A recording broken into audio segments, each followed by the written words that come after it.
The new covenant is most explicitly described in Jeremiah 31 and 32 in the Old Testament. And my favorite expression of it is not in chapter 31, verse 33, which is wonderful, but in chapter 32, verse 40, which goes like this. I will make with you an everlasting covenant, the new covenant, that I will not turn away from doing you good. And I will put the fear of me in your heart. Here it comes. So that you will not turn away from me. I love that. I just love that. God has taken it upon himself to hold on to me. I'm getting up in the morning and fight for faith. You know who's fighting for me in my fight? God. Work out your salvation with fear and trembling, for God is the one who is at work in you, doing his new covenant thing. And I didn't finish it. I stopped in the middle of the verse. It gets better. It gets better. I prayed it. You heard me pray it. So let me start over. You should learn this verse. I will make with you an everlasting covenant, that I will not turn away from doing good to you.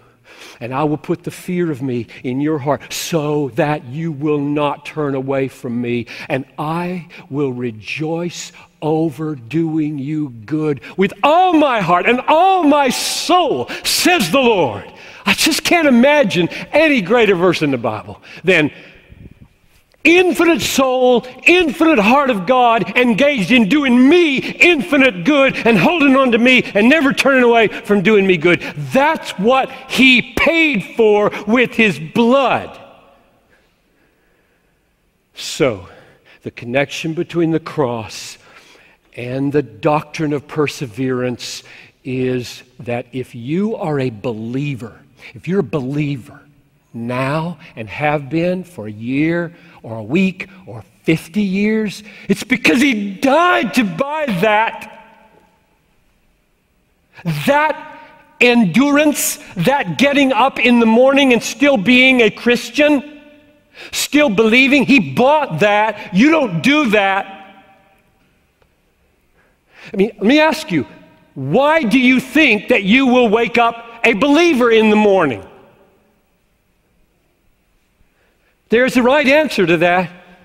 God will make me a believer tomorrow morning. There's nothing intrinsic. This is God covenanting with you to be your God forever. So he's going to keep you a Christian. Your assurance does not lie in yourself. It lies in a covenant-keeping God.